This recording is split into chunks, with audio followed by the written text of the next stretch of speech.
I think I can see a bigger challenge for me to engage you for next 30 minutes because you had a heavy evening snacks. I can see some of you guys are already into a dosing mode. I'll try my best to keep you engaged, to ensure that you hear me as much as possible. So thanks a lot to the management committee and managers for inviting me, and thanks a lot to you all guys for showing your interest being a part of this presentation. Today I'm going to discuss something about bridging gap, which is preparing for your future. I'm trying to make some of the areas which is every one of you know, but maybe it could be a kind of revisiting on those areas from a corporate perspective, how we look at all those areas and how exactly you are it. In general, I like one mantra for any success, which is basically with all you kids with your young generation. I have a 19 years old son. He talks all those Gen Z language, millennials language, which I don't even understand. Most of the times he's on Twitter, Instagram, X and all those stuff. So I picked up some of the things which are actually needed for you all guys to be successful. The first and important thing is your browsing habits. If you look at today, whatever you browse, whatever you speak, whatever you do, that's what been again and again and again displayed on your Instagram or Facebook or even your Twitter or anything. I know a lot of kids or a lot of students have been meeting and interacting. Most of the times, what kind of things you browse? When I open up there, I'll ask them to, with a curiosity, show them what they do on X or Facebook or Instagram. I see things like who has divorced with whom, which Bollywood actor is getting how much of remuneration, what's happening, and all those stuff. The reason why I'm trying to tell you is this is not going to help you from any perspective. Like ma'am has told about Simon Sinek. I don't know how many of your guys are really following him. But there are a lot of leaders, thought leaders, could be an Indian thought leaders or international thought leaders. Each and everyone comes up with some kind of information which will actually make a big difference in your life. But our browsing habits has to change. If you want to change yourself, you have to change your browsing habits because internet and the information is what actually driving our future. It's not anyone. So first important thing, change your browsing habits. Second thing is own your failure and success as your own. Don't always take success as yours and failures as others. If you start taking both success and failures as your own, then I'm telling you, you'll thrive to the next level very easily. Third and important thing is plan your future. I know there are kids in some schools at 8th class or 7th class, they know what they want to do in life. And there are some kids even at MBA, after taking finance or HR, and marketing, they don't know what they want to do. So please plan your future at a stage where you can actually drive your entire academic exercise, academic future based on it. And the last and important thing, which is a SAS keyword called curiosity forever. You need to be curious to learn, you need to be curious to understand, you need to be curious to know, you need to be curious to do something. Sir has told about Dr. NJY. He's always curious. He always taking a challenges and risk in his life. That's what actually makes us to the next level. Today, the world is going towards entrepreneurship. The world is going towards making something of your own. So please be curious and do a thing. So I have one quote always I'll tell that, plan your future with intention and let curiosity guide forever. If you have that intention to have curiosity, you can always take your life to the next level. With that note, I will start something, a bit of confusion what people talk about. Yeah, I've been doing an engineering, MBA, these, that. Do we really have a market? What's the economic growth of India? Is there a future in India? Is there a market which is going to offer a placements or a jobs or anything in future? I just want to give some figures about it. IMF actually raised our GDP growth to 6.8%. It forecast GDP growth at 6.5% for 25-26. Obviously, there is a changes happened in last quarter because of our overall spending and other stuff. Otherwise, the 6.5% GDP growth. And also, United Nations projected Indian economy to grow at 6.9% in 2024 and 6.6% in 2025. RBI GDP has expected growth of 7%. She's talking about much less now due to some of the reasons. And also Moody's has projected 7.2, CRISIL has projected 6.8, and Asian Development Bank has projected 6.5. Imagine a country which is growing at 6.6% of growth. What is the growth opportunities, what is the job opportunities you have in future? There's a huge market here. But what required for you to grab that market is what we're going to discuss today. What actually driving economic growth? Obviously, the strong domestic demand. There is a lot of robust investment activities happening. A lot of people from across the globe is investing in India.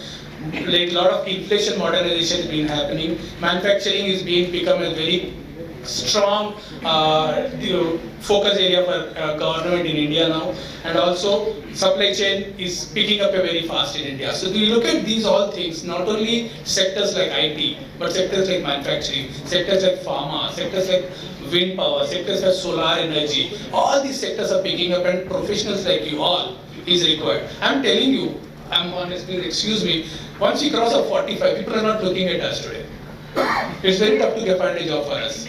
If I leave today, sir, I don't know, maybe I'll get a job tomorrow or not, though I might be any kind of competencies, because world needs a talent, young talent like you all, because you have a passion, you are innovative, you have a different thinking, and you can also do a lot of opportunity.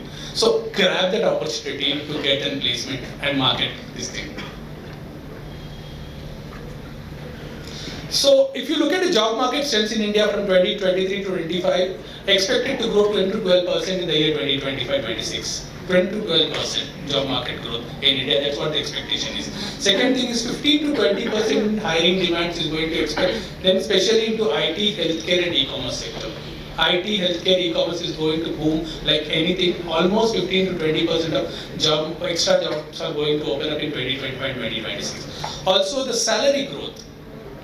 Practically a double-digit salary growth is what expected in 25-26. Only market in the world is the Indian market where most of the agencies are talking about high salary growth due to the way the market is growing in a second level. Then the skill developments are continuously going on. A lot of companies are focusing, a lot of colleges and universities are focusing on developing skills for the individuals to take them to the market ready. So let me get to directly to pay. I just want to give these figures to you because how the markets is paying.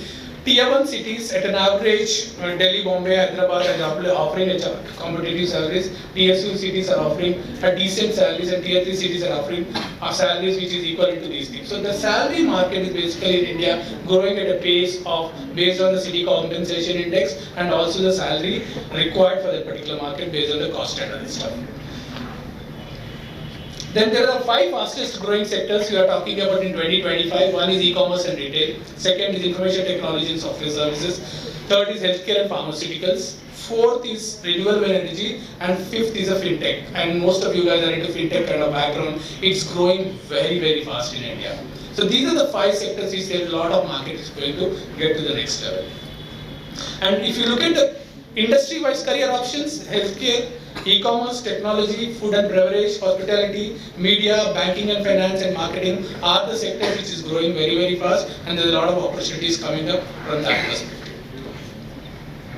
And the emerging job roles basically into data analytics, digital marketing, sustainability and innovation are the areas where there are a lot of opportunities coming up from 25 to 28, which is the market feedback which is coming up. Now comes to challenges of job readiness. The most important thing is employment challenges. Most of the colleges, or a lot of colleges actually building a lot of these professionals out in the market. But are they employable? Are they job ready? It's not only from the perspective of them clearing the interview, but also from the perspective of is our curriculum, is our courses, is our skills, are our competencies which we are developing on a day-to-day basis is actually matching to what corporates are looking at. If not, what exactly the areas we need to look at? What are the things which we need to focus on? Second thing is a lot of global crunch, market crunch. So the India is really making up a lot in that particular area. But there is also a lot of opportunities across the world. Not only in India, but a lot of opportunities emerging across the world. Are we a market ready as a students, as a fresh graduates, as in students who are doing a master's or post-graduation? Third is only 45% of Indians, if the analysis happened, which matches to the corporate requirements. If I look at from the outside market, if I try to hire the people, you believe me or not, for 12 positions of interns last year, I looked at 1200 candidates. First is the number of profiles coming up is huge. Second thing is I am unable to even close 12 people out of 120 people who are actually interviewed. Why? Because clearly there is some disconnect between what we as a corporate expecting vis-a-vis to what kids have been coming out of to the market. And the last and important thing is flexibility and mobility. A lot of fresh grads has a constraint that they want to be in their hometowns. They don't want to move out of the home. Obviously the comfort zone, parents, family, relations and other things. So we also bothered from a corporate perspective hiring someone from other parts of the city to hire in our company. Plus also lot of times we give offers but they don't join because I got something better in my own city, maybe the less salary but I'm going to stay in my own city. So the mobility is one of the biggest factors which we are facing while hiring students from different markets. So what we need or what we look at when I'm hiring people is typically a couple of attributes. Like personal attributes are like every student, when we are talking about the first skill, we should get the problem solving skills. Whether they have those skills in terms of thinking out of box, innovative, or trying to make something different to us. Second important thing is organizing. Let's talk about time management. I am telling you, I have 36 interns in my organization. 80% of them, when I tell that 11 o'clock is a meeting time, 80% of them actually gets up from their seat at 11 o'clock and reach to the place of the meeting at 11:05. They don't understand the importance. And actually the speaker is actually going to use 5 minutes before the meeting time. And he's waiting, the poor guy is waiting at a senior level and other guys are still coming. Because of only one thing is the importance of time is not being understood. And this matters a lot. Second important thing is change and adaptability. I used to do in my college the time I want to do. I can do my project work at 12 o'clock in the night or 1 o'clock in the night, or I'll do last minute before 5 minutes submission. I know my son has to submit a project work at 12 o'clock in the night. He finishes only at before 5 to 12. He waits till 5 to 12. Because चलता है, manage हो जाता है, figure out हो जाता है.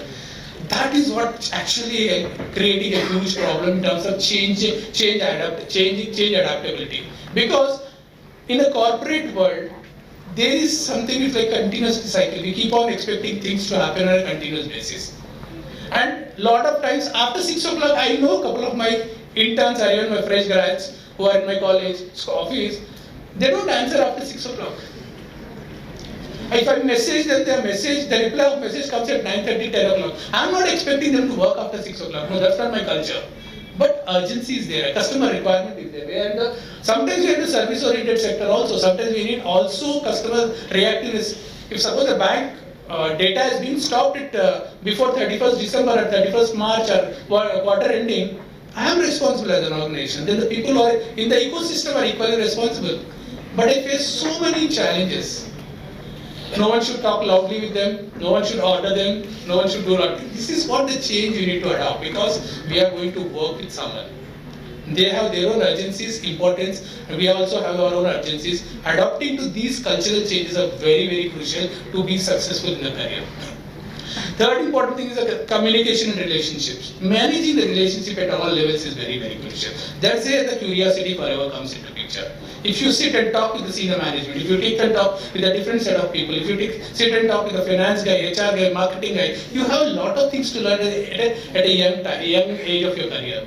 But no, I have to do my technology job, I'll only deal with the technology guys. So being into that industry, you need to be very clear about to whom and what exactly you need to continuously do. And fourth and the biggest important thing is communication.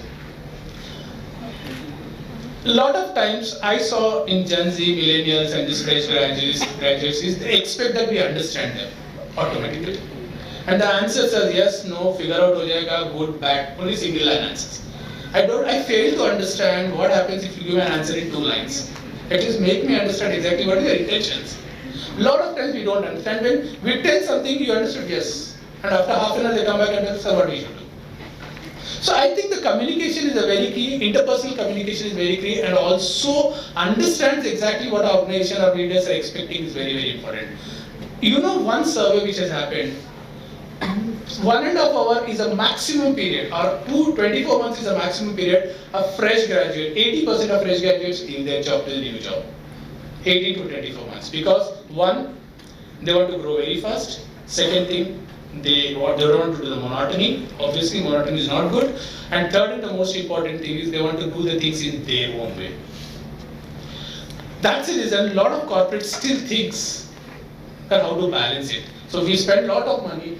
People like MAMS will help us out in terms of coaching students, conducting a lot of classes, lectures, skill-enabled programs, and competency development and all those things. For you all guys, it looks very easy. Finding a job may be easy, but sustaining in a job from a long-term perspective in any corporate is not so easy, because you need to change yourself 360 degrees. From a student who has been pampered at home, whose lecturers or faculties are completely bearing with our own tantrums, to a corporate world where everything goes like a clock. You have to work with that clock. So that's a very, very crucial thing in that particular way. And also, every one of you, or everyone, whatever the background we are at, we need to have been knowledge on technology space. Technology is a very, very crucial today. And all of us, even in finance, marketing, HR, anywhere, technology plays a very, very crucial role. So have a touch towards the technology, kind of some awareness towards it. I'm not asking you to get into programming or something, but it is the basic technology. Understanding and know-how is very, very good, important, because most of us are going to work in different tools, though we are not in the part of digitization or technology area. And the last and the most important thing is having those leadership skills in terms of driving yourself as a part of the bigger, larger team and trying to play a role of being a leader. So long-term perspective, you need to focus from that perspective. So that's what is this thing. But as an organization, what I look at when an individual joins me is an accountability of an individual, integrity, then their dedication toward work, and also their curiosity to continuously develop and improve themselves. If you show these abilities on a continuous basis, you will be the guys who will be hired and will have a long-term sustainability in the organization. So this, I know most of you guys knows what exactly it is and how it is, but in a nutshell, I would like to tell you very simple thing is finding a job may not be the very tough. Sustaining in a job is going to be a very tough task, because the world is changing so fast. We don't want mediocres, we really want leaders who can actually make it change.